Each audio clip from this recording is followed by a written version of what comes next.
Hello, welcome to another history lesson with Miss Smart. I am Miss Smart and this is Miss Smart Classroom.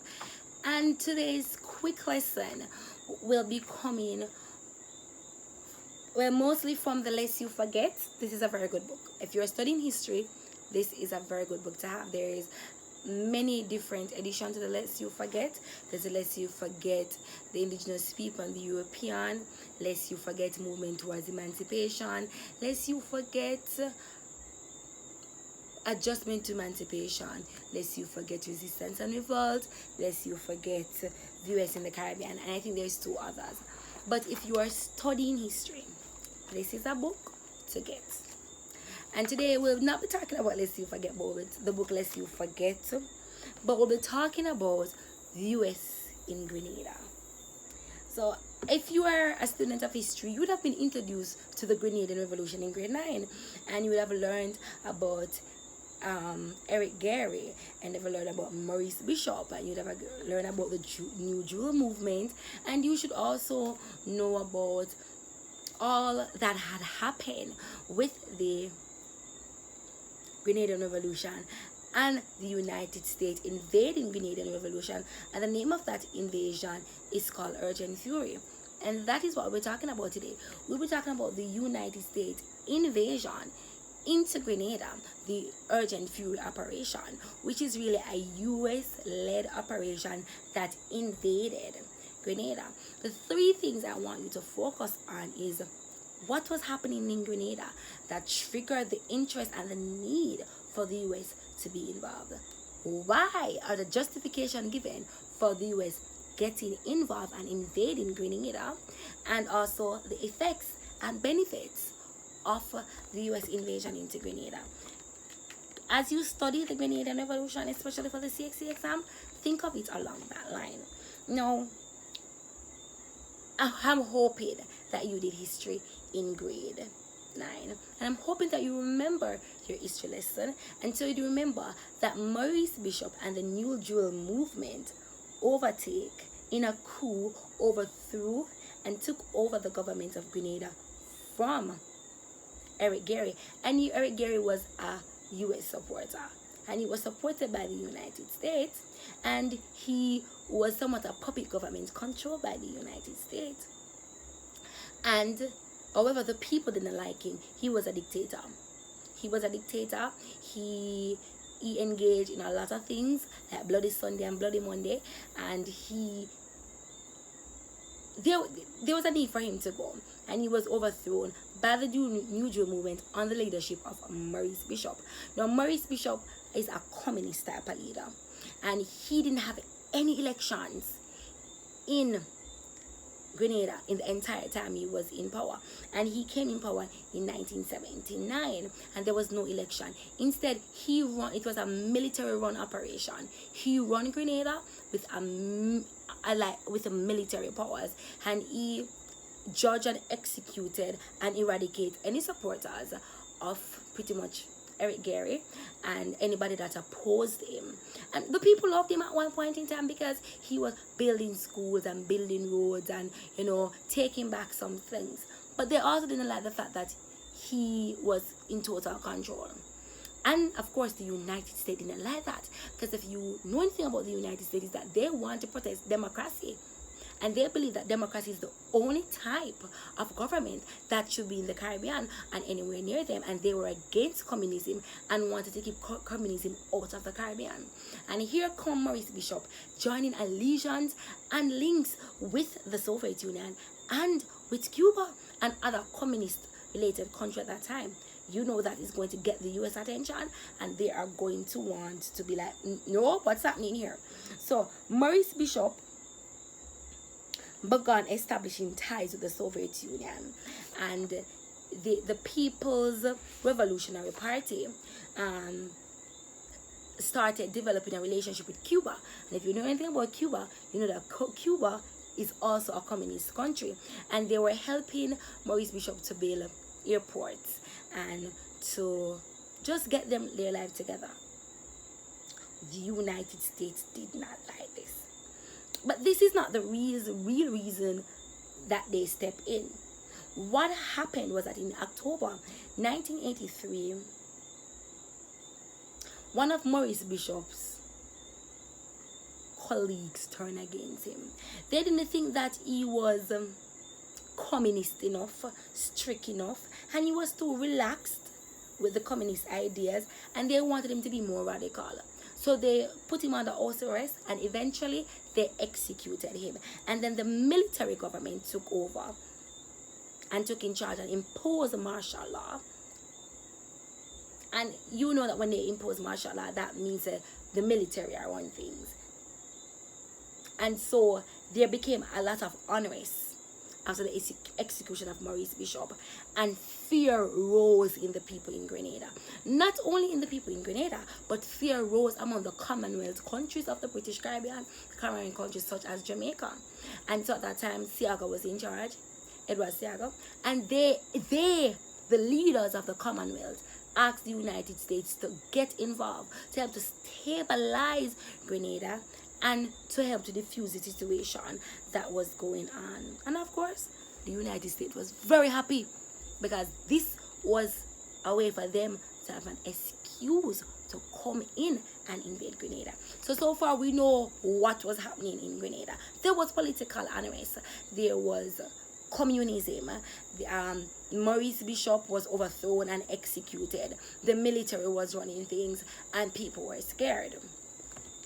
So now let us go into the reasons, the plethora, I think it's 5 reasons as to the justification given by the United States. Of course, the very first one is that the people of the Commonwealth Caribbean asked for help.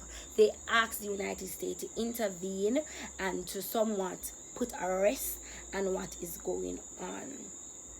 Second is that they needed to safeguard the lives of the Americans. Yes, there were American students studying medicine in Grenada at the time of this unrest. And so the justification for Urgent Fury, which is the US-led invasion into Grenada, was that they were safeguarding the interest and safety of their students studying medicine. And as such, they invaded. And this surprise attack happened in October 25th of the same year, 1983. Now, in addition to safeguard their medical students that was at St. George University studying medicine, the United States wanted to strengthen their declining position as a world power.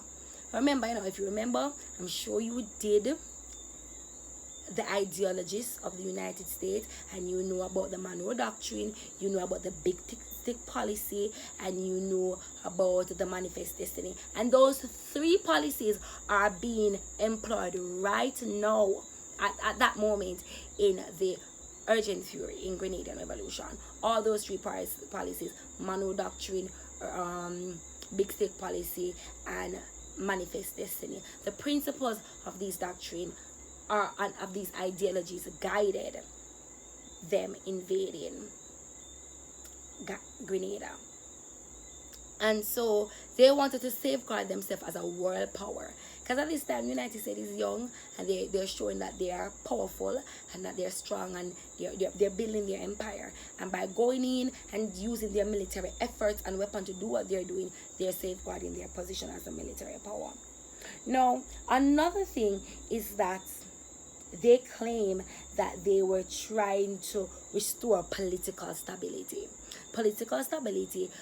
in Grenada and also in the Caribbean.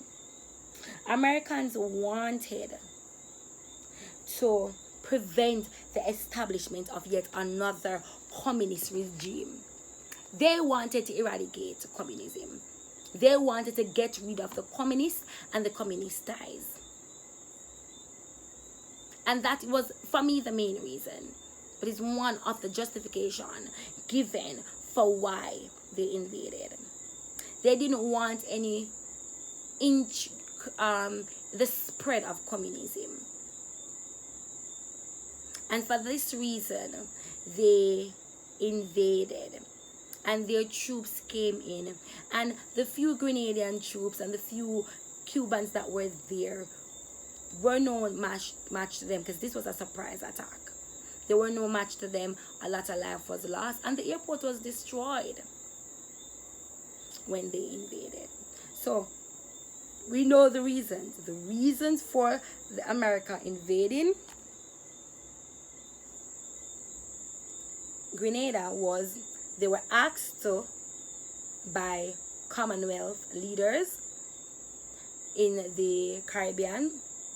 They were safeguarding their own students that were studying medicine at St. George's University. They wanted to threaten their declining power as a position as a world power.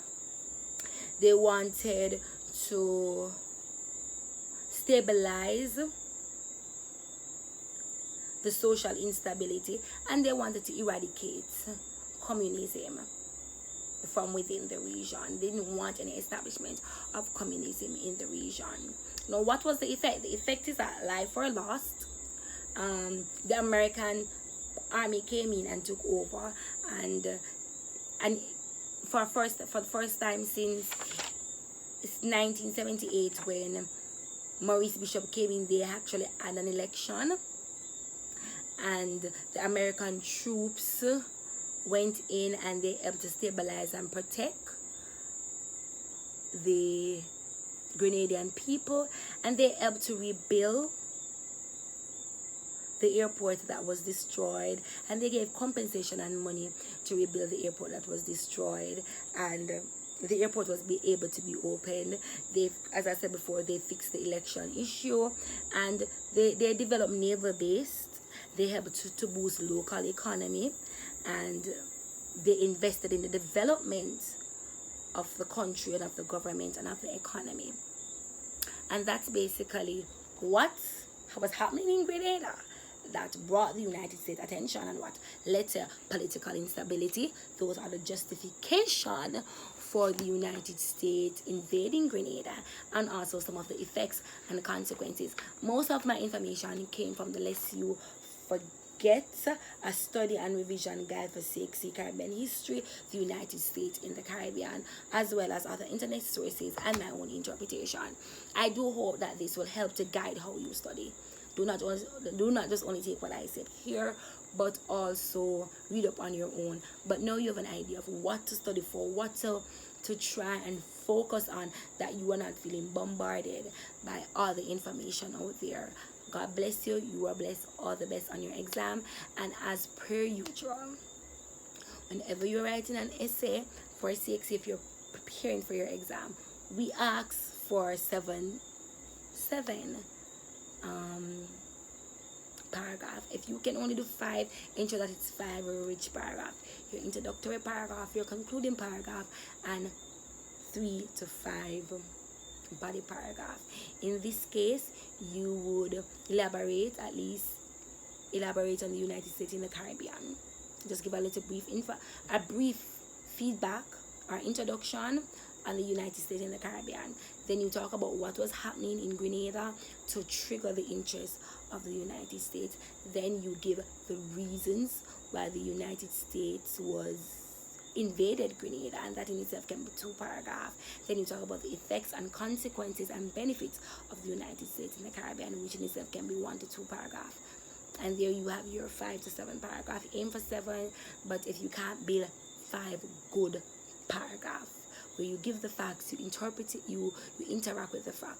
Ensure you read your questions carefully and understand what they're asking you for and apply. It's always important when you're answering these questions as it relates to the United States and Caribbean that you know the policies and the ideologies that was involved with each actions, the motives, the effects, the reason, the backstory. All the best on your journey. God bless you.